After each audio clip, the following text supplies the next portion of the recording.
You're listening to the Options Insider Radio Network, the home of the Options Podcast. For more quality options programs, visit theoptionsinsider.com or search for Options Insider Radio Network in your podcast provider of choice. Listeners can also access all of our programming through our mobile app available in the iTunes and Google Play stores. Select programs are also available via live stream at mixlr.com/options-insider. That's mixlr.com/options-insider. Don't forget to follow along with your favorite programs and submit your own questions for the hosts at twitter.com/options, stocktwits.com/options, facebook.com/theoptionsinsider, or via questions at theoptionsinsider.com.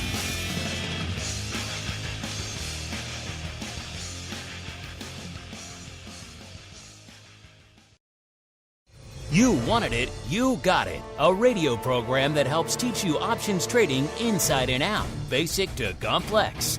This is Options Bootcamp. Whether you want to learn how to protect your portfolio, generate income, or even become a master of volatility, the Options Bootcamp drill instructors will break it all down for you. Now, let's get you into peak options trading shape. Here are your Options Bootcamp drill instructors. All right, everybody. That music means it is Education Wednesday. It is time once again for Options Bootcamp, the premier program for options education. My name is Mark Longo from theoptionsinsider.com, as well as, of course, on the ever-exciting Options Insider Radio Network, both of which kicking off their 15th year here in January. So a lot of craziness going on in the markets, and it's a fun time to be celebrating anniversary. We're going to do some fun stuff here, probably extend it. We're going to take the Disney approach. Disney likes to celebrate their, whatever it is, the 50th anniversary. They do it for like 2 years. We're not going to go that crazy. We'll probably have some fun stuff throughout the year here. So look forward to a fun 15-year extravaganza here in the year of our Lord 2022. And joining me to help me commence the festivities on today's program, none other than the black-hatted one himself, Mr. Dan Passarelli from Market Taker Mentoring. Mr. P, welcome back to Ye Old Options Bootcamp program, sir. Hey, my friend, it is great to be back. Hopefully we got some nice and exciting things to do today. I think we do. Before we get there, so I think the folks all want to know what's your rating. We need some music for that. We'll have to look into that for you. Oh, yes. Well, we've got lots of things. We've had this week BBIG, which climbed quite a bit. Big back on the radar. I haven't seen that one in a little bit. Yeah, that one had a nice big old move, which was pretty cool. SDIC, those are the main ones. Yeah, good old Vinco Ventures. The last 5 days from 264 up to looks like 526 or so, and then back down to $4 again. So yeah, had a nice run, more than doubled, and then coming back down on it again. So yes, good old Vinco. The short squeeze still alive and well in 2022, Mr. P. And you know what else is alive and well in 2022, listeners? A little bit of the old options drills. Well, in boots, time for our favorite pastime, option drills. We're going to take the strategies learned during the show and teach you how they can be employed to achieve a specific objective. Do you hear me? Yes, sir!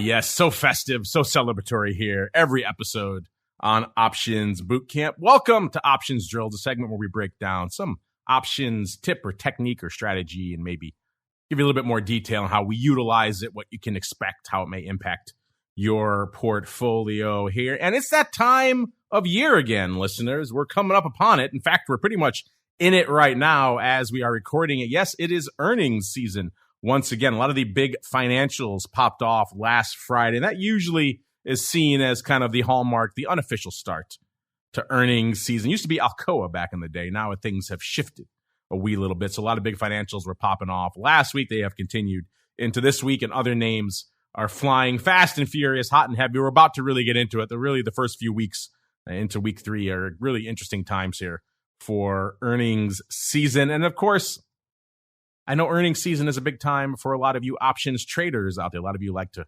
dive into different names that are popping off and have a lot of strategies you like to implement and utilize around earnings season. So we thought it was a good time to maybe revisit this topic. I know we have some questions. We'll get to those in a little bit as well, but it's a good time to revisit the notion of earnings. If you want deeper dives into earnings trading and options, listeners, I encourage you. I know a lot of you have. We saw the numbers. We talked about them on our top 10. A lot of you went back and started with episode 1. But there are multiple episodes on earnings trading in the archive, some as recently as last August and last July. So go back, look at it. This is a topic we've touched on multiple times, which is why I'm not going to spend the whole episode on it, but it is worth a refresher here because, again, it's an important time for a lot of people. And as we kick off this new year, no one really knows what to expect. So it's a good thing to arm yourselves with some data. Let's arm ourselves with Mr. Passarelli's use case for earnings as well. Because I know, Dan, you're a big fan of earnings trading. In fact, a lot of what you do out there, I always joke about the rating, but a lot of what you're doing out there when you're not rating over there is trading in and around earnings. I know you have a whole approach. You have a whole system. So walk us through a bit of that, Mr. P. Why are you so interested in earnings? What was it that attracted you to it? And what is your approach to earnings season, sir? Yeah, Mark. So it's kind of interesting. I tell this story in a webinar that I'll be doing tomorrow night. But it's kind of funny because I don't know if it was like this with the firm that you were at, although you were in the SPX, as I recall. Yeah, I started in the S. Yeah, but like for me, being in the equities, my trading firm, my risk manager would not allow me to trade earnings, wouldn't let anybody trade earnings. And, like even like at the height of my trading career, I was like, I was in like the top 5 guys at my firm, money making wise, but I was allowed to do basically anything, but I couldn't trade earnings because it's just so unpredictable. And that's a very common story. Like I think most professional traders are not allowed to trade earnings.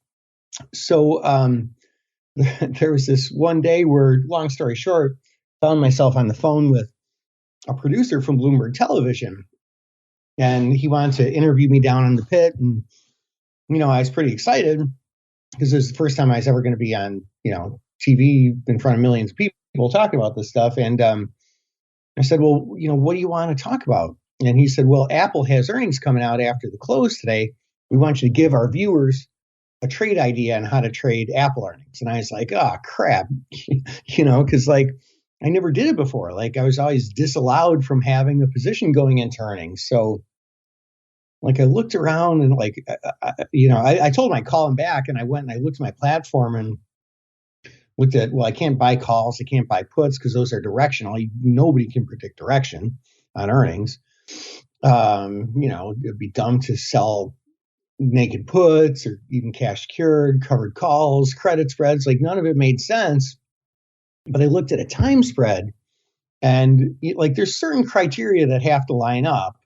A lot of it has to do with the volatility term structure. There's more to it than that, but certain criteria have to line up. And I was like, holy cow, this is a good trade. And it just sort of evolved from there.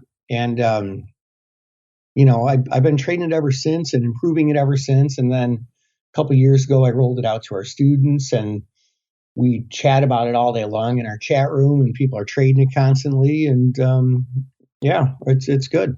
So is that where you awakened to the glory of time spreads around earnings, sir? Yeah, I mean, that was my first thing because like I was just always like, oh, no, can't trade them, can't predict direction. But, like when you're doing time spreads of this nature, you don't have to predict direction.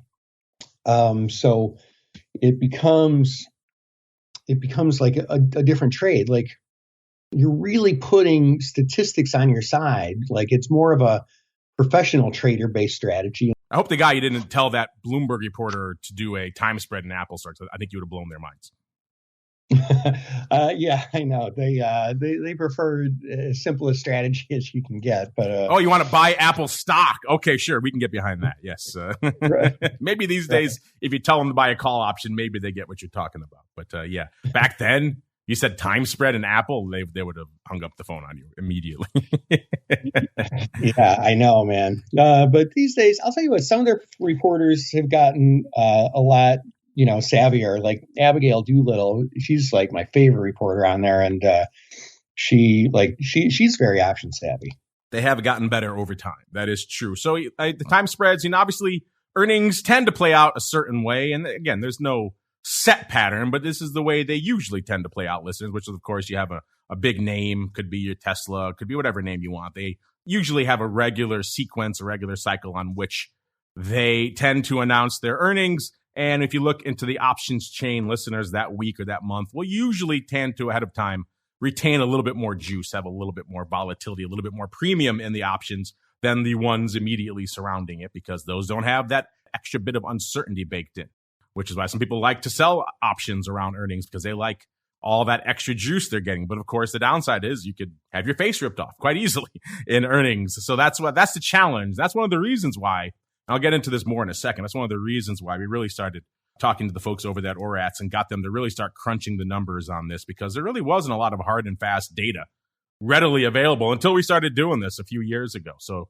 you're welcome, A, and B, we'll get into more of that in a second. But Dan, that's the way the earnings generally tend to go. The vol gets usually bid up, remains a little frothy, a little bit juicier during the time frame of the earnings announcement. And then once the announcement happens, barring some sort of extreme surprise, usually we see that vol collapse. I've made the analogy many times of, you can think of earnings volatility as a balloon, and the balloon is filling up with more air, and that's the earnings announcement time frame options. And then once the announcement happens, unless again something crazy happens, that balloon's going to pop, all that vol comes rushing out, and the jig is kind of up. So with that type of scenario, the way it usually plays out, how do you approach time spreads in that scenario? Yeah, so that's the gist, but like the other side of that same, so that's the thing with volatility, right? Like there's two types of volatility, and this is a pure volatility trade. There's no direction at all involved. And so one type of volatility is implied volatility, and the other type is historical volatility. So one is measured by Vega, and one is measured by gamma. And so you kind of have to balance those two out. And without a visual aid, it's a little bit hard to explain in great detail on the podcast, but that's the gist of it. So, you want to what you described is like about 50% of the strategy is looking for that disparity in term structure, if you want to use the fancy terms here for it. But when the term structure is like, when you're able to sell a much higher volatility than you buy, it can be very beneficial. But then I've got like a series of screens on how to look at like the gamma portion of it. Basically, I break it down. I'm actually doing a webinar tomorrow night on this, and it's a lot easier to explain in detail when I can use like some visual aids and kind of set the stage for how this goes. Do you mind if I share a link with folks to be able to register for it? Go for it, sir. All right. So if anyone's watching this and you're interested in trading earnings, this is a pretty good introduction anyway to how this all works. And you could go, like, all you have to do is go to markettaker.com/register. And that should bring you to a page to register for the webinar. And there's going to be one tomorrow night on this. So, it'll, like, for all the details and the finer points, that's going to be a great place to start. And, since it's you guys here from the podcast, at the end, I actually also give a real special deal for people who want to participate even further. So if you think earnings might be your thing, and earnings can be a really great thing, sign up for that webinar. It's free, and we'd love to see you. In general, Dan, you're looking at time spreads, generally long time spreads, I'm assuming, not a lot of short time spreads, but that they do pop up. In fact, that is part of some of the earnings trades we're going to talk about in a little bit. looking at the data we have on this, but I'm assuming you're looking at long time spreads. And would you say you generally stay in the weeklies, so you're trading immediately around the event, or do you more stay with the monthlies? What's your general structure? Yeah, so it's always long. Well, it's always long time spreads, or when they fail, when the long time spreads don't trigger, it's possible that there could be another strategy, and like if they're that far off, it could trigger a straddle. But straddles are often really, really tough to trade going into earnings because of that volatility balloon that you mentioned. But every once in a while, the balloon's just, it's not full enough to pop enough to be a problem, I guess, if you will. And it's that balance between vega and gamma. But with the long time spreads, the option we're selling is always the one that expires immediately after earnings.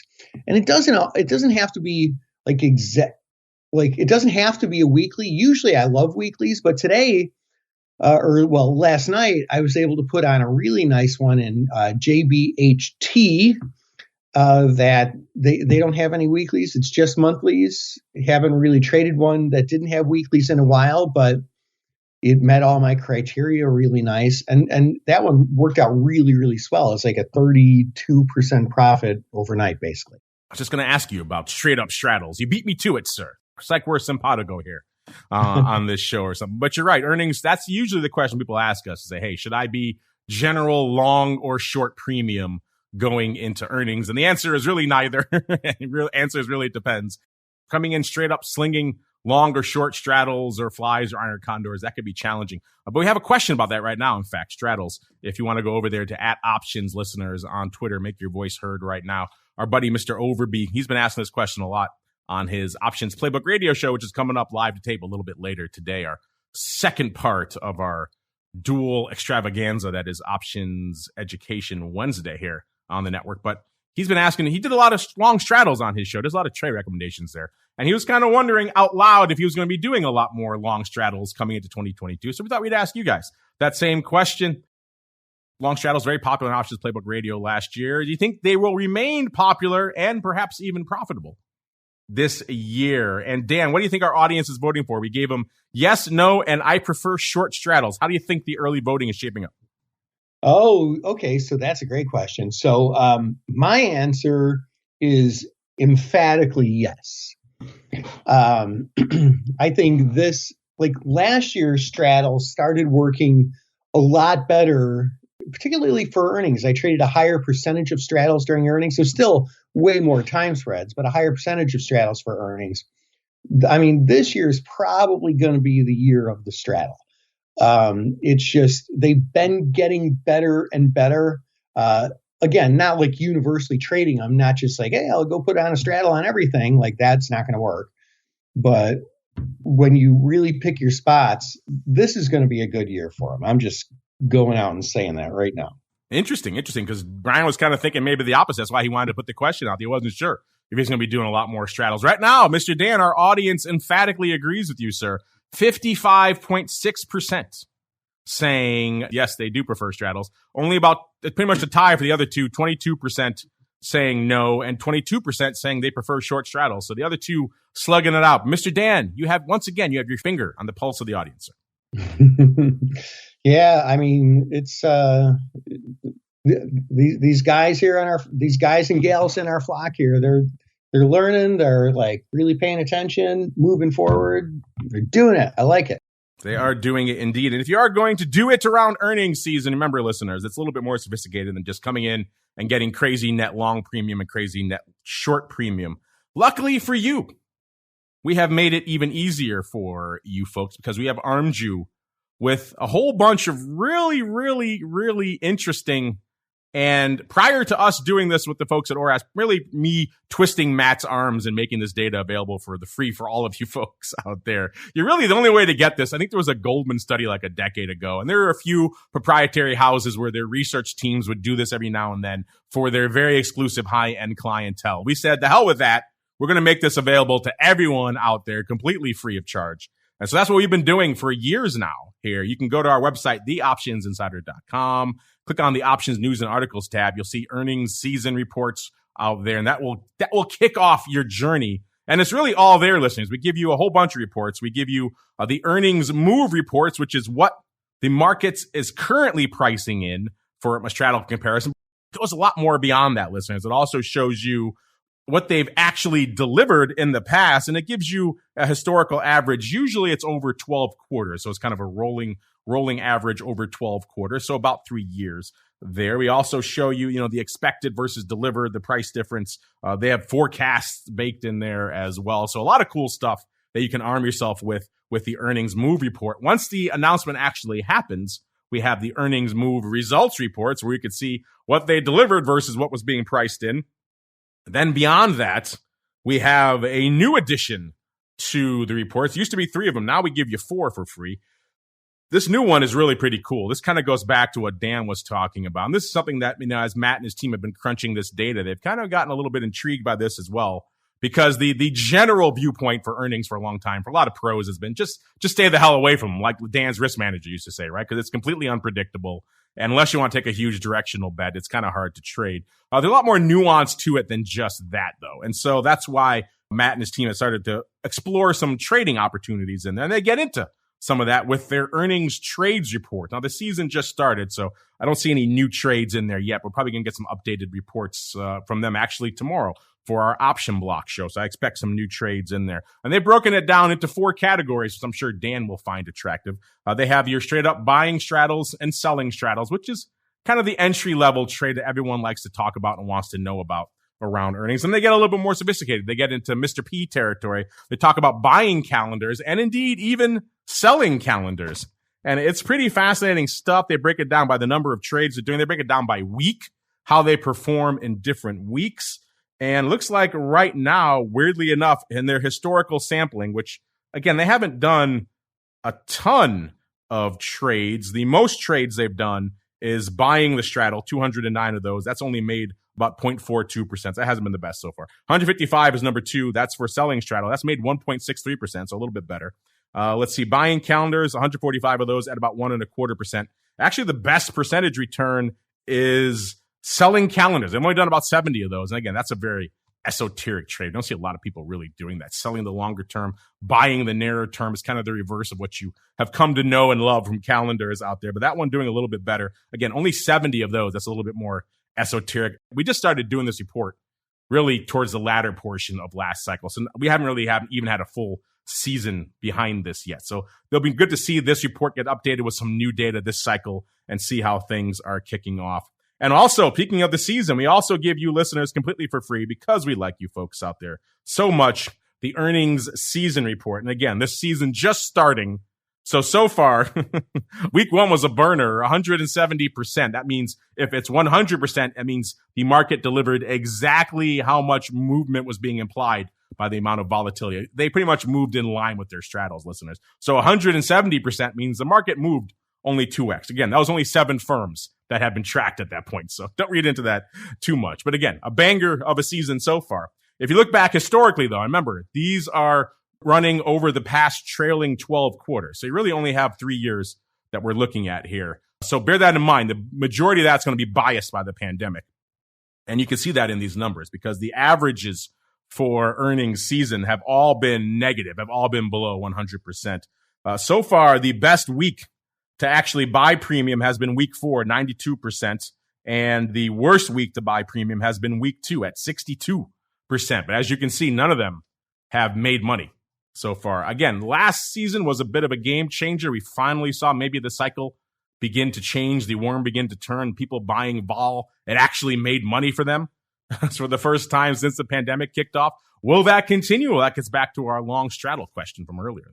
If long straddles are working, people are making money buying vol out there. So it'll be interesting to see how these numbers look once we have a few more earnings data points behind us. By the way, the heaviest week for number of firms reporting is week 4 with 269. That's followed by week 3 with 250. So week 3 and week 4, a lot of the big hot tech names you folks like all report in that time frame as well. So those are interesting nuggets. And again, all of that, the earnings move results, earnings season, and earnings trade reports, the 4th one now, all available for you for free over there at the website, just because we like you folks. In fact, Dan, a little birdie, has told me that since you and I first started talking about earnings again on the show a few months ago, that you also have discovered Matt and his earnings data, sir.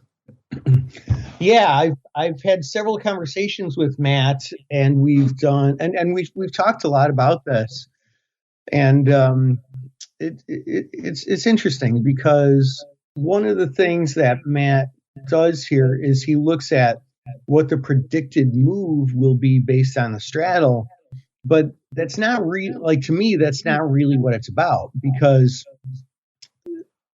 generally speaking, well, no, I would go as far as saying that move is always predicted wrong, either too much or too little.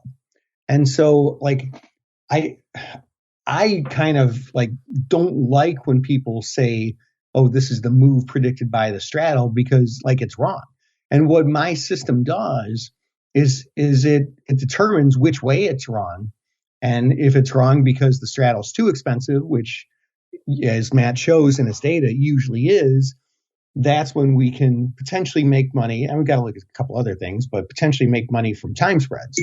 And when it's wrong because the straddle's not expensive enough, which is rare, but that happens sometimes, those are the times when it makes sense to buy the straddle. So yeah, it's interesting. Man, I want to have a couple more conversations with Matt because he's such a smart dude. And I just love talking to him about this stuff. We call him the Oracle of New Hampshire for a reason, sir. But that shows you how long I've been doing the show with Dan now, 10 years. And he didn't even know until a few months ago that we had all this cool earnings data on the website there. So teaching folks and giving you folks new gifts, new freebies all the time over there. Speaking of gifts, let's see if we can answer some of your questions as we head on into a quick mail call. Mail call. Time to look at questions submitted by our listeners.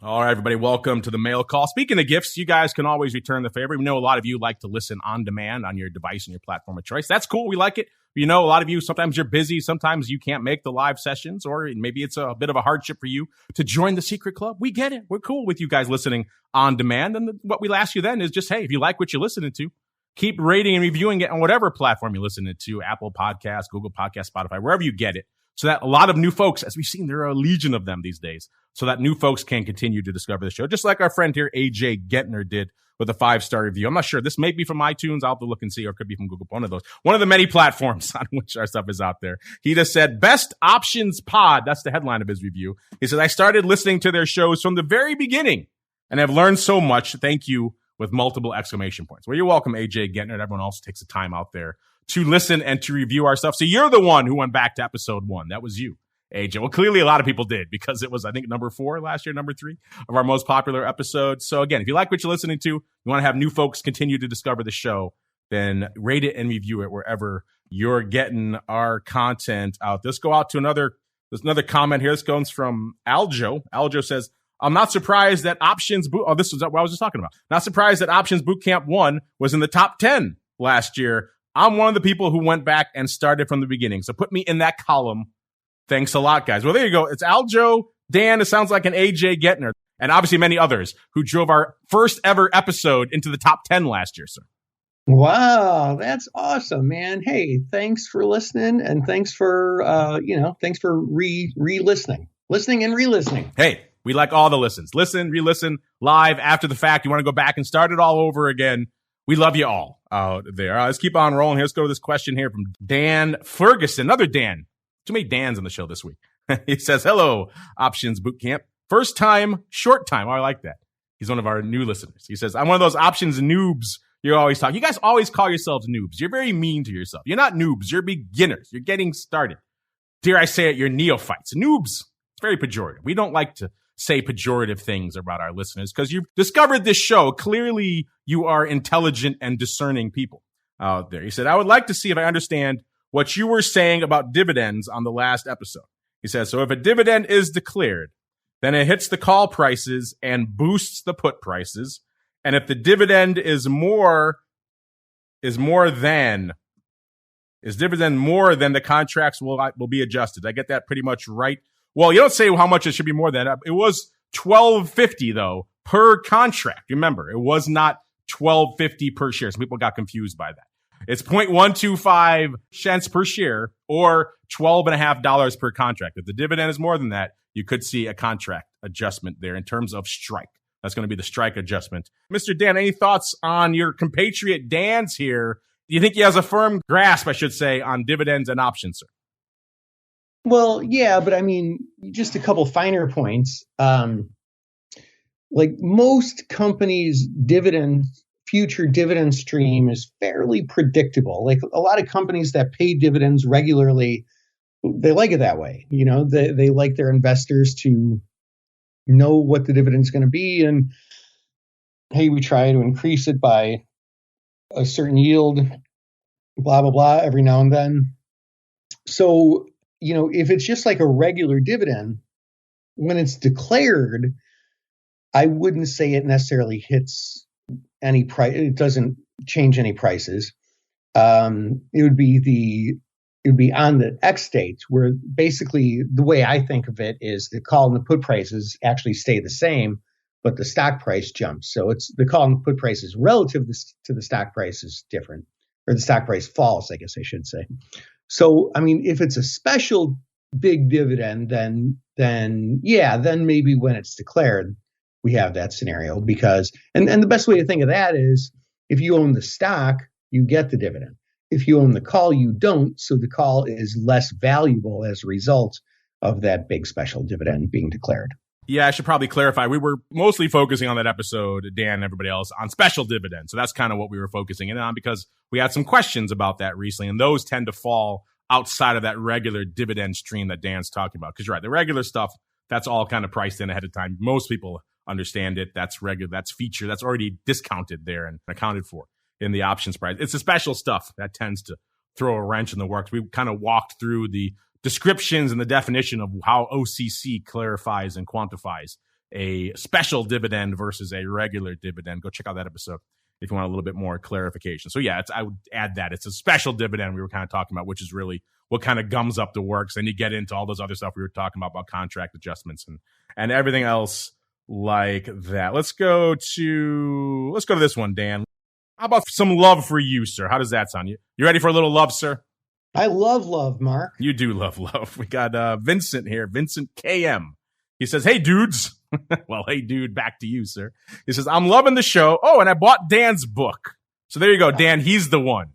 So your sales of one last quarter, it was Vincent here. So you should send him a personalized note, sir.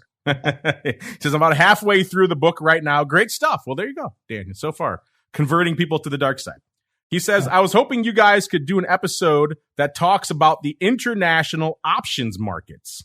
What do they trade overseas? How do those markets differ from ours? That kind of stuff. Thanks for everything you do for beginners like me. Well, there's a lot to unpack there. Basic broad strokes there, Vincent, is the U.S. markets far deeper, far more liquid. We trade most of the options action you're going to be interested in is here in the U.S. This is really where the game is. Chicago was the Mecca, still is the Mecca. The U.S. is the Mecca for this kind of stuff. If you look internationally, you're going to see more fragmented, less liquid, less volume. Also in other areas where the options market is still kind of nascent, they've actually developed a pretty robust warrants market. You see that a lot in areas of Europe. We don't see that here in the U.S. because there's no need for warrants. We have a listed options market that serves that purpose quite admirably. Some other interesting nuggets if you want data on this here. Vincent, our friends over there at the Futures Industry Association, actually crunch these numbers twice a year. This is from their mid-year report of 2021. They break all global derivatives volume down for you here. So you can see the numbers for yourselves. Again, if you want to go to FIA.org, Futures Industry Association.org, you can see the reports there for yourself. I'll just give you the latest numbers they crunched from last year. Last year, North American exchanges were still leading the dance. This is futures and options, by the way. So global derivatives. The numbers on North American exchanges grew by 15.4%. European exchanges volume fell by nearly 12%. That's compared to the first half of 2020. Globally, the asset class people are most interested in, you can probably guess this, it's the equity options markets. That was trading volume on single stock futures and options soared 72.5% nearly 3 billion contracts. Equity index futures and options volume rose 32% to 2.82 billion contracts. Interest rate futures and options actually declined 4.2%. Let's see. Open interest actually grew, though, which is kind of interesting. Commodity markets, they say, rose by double digits. Energy was the exception. Remember, this is the first half of last year. Energy saw a bit of a resurgence in the second half, with both volume and open interest in energy down compared to the first half of 2020. NSE, the National Stock Exchange of India, continued to have the highest overall volume for any single exchange. So CME no longer the big dog anymore. A National Stock Exchange of India. Overall volume, 6.6 billion contracts for a single exchange. Now, a lot of that has to do with smaller size contracts and things like that too. So contract volume doesn't always tell you the whole story, but it is interesting. Up nearly 77% from 2020. Again, though, their open interest was only 14.6 million contracts. So that shows a lot of churn and burn over there. Brazil was number 2. Brazil's B3, second largest exchange by volume. Their volume was up 52% to 4.16 billion contracts. Their open interest over 10x what it is in India, 147.9 million. And then CME was number 3 with 2.5 billion contracts. It was actually down 10.4%. And OI was about 102 million contracts. That breaks it down for you a little bit there. Again, you can look into these reports for a lot more data over there. But basically, even though these other exchanges are doing more volume now in some areas, overall, in terms of global derivatives, U.S. is still the place to hang your hat. Mr. Dan, anything to add on maybe some of the differences or nuances between international versus U.S. options markets? It's interesting that the Indian exchange has surpassed CME Group. But it is like contract size. Like years ago, the Kospi options in Kospi used to be the big dog in Korea. Yes. Yeah, but that's because it was such a small size that they attracted a lot of retail trading, and everybody was basically just gambling on them.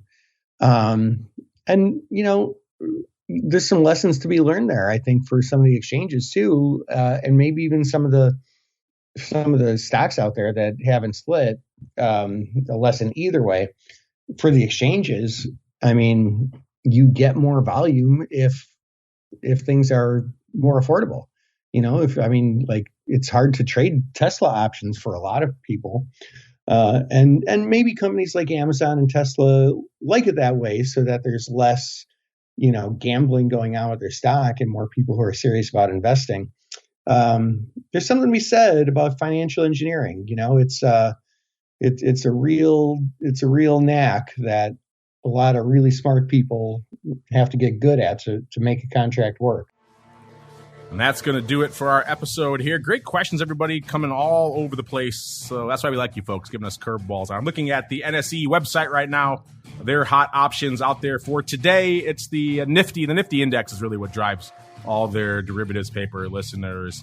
And looks like their Bank Nifty index, Jan 38,000 strike put, is the big dog today with 45,000 contracts on the tape out there against an open interest of 80,000. So doing some paper. These are expiring tomorrow, so probably some people are closing out some positions. And they got the regular Nifty index going up here. So it's Nifty. They also have one of the few international flavors of VIX. The Nifty VIX over there actually trades in India as well. One of the few successful examples of VIX licensing internationally over there. But really, it's pretty much all Nifty all the time over there. And you get some other regions, you get Shanghai rebar in China. Dan mentioned the Kospi in Korea. There are a few hot spots that do a decent amount of paper, but they are relatively few and far between. And Dan, if folks want to hit you up, maybe not to talk international options, or maybe they will, who knows, but they want to talk probably more along the lines of what we were just talking about with the earnings, trading, or get into your rating. Maybe they have more questions about the dividends. Where should they go? What should they do? Yeah, absolutely, Mark. I will tell you what, if you're specifically interested in earnings trading, come to that webinar and you can ask questions at the end of that as well. It's just markettaker.com/register, and that'll get you registered for tomorrow night's webinar, and we'd love to see you there. Check them out over there at Market Taker. Don't forget the second T, markettaker.com is the place to go. We got to go on out of here. We'll be back again later today, live to tape with Mr. Overby. What are we talking about? Long straddles? Who knows? I guess we'll find out a little bit later. You'll be hearing that live to tape on demand on the network. Back again tomorrow for TWIFO, as well as the episode 1 this week. There was no show on Monday for the Option Block, Friday volatility views, and of course, options oddities for all you Secret Club folks. Back again next week, all the way through to another Education Wednesday, another episode of Options Bootcamp. We'll see you then. You're listening to the Options Insider Radio Network, the home of the Options Podcast. For more quality options programs, visit theoptionsinsider.com or search for Options Insider Radio Network in your podcast provider of choice. Listeners can also access all of our programming through our mobile app available in the iTunes and Google Play stores. Select programs are also available via live stream at mixlr.com/options-insider.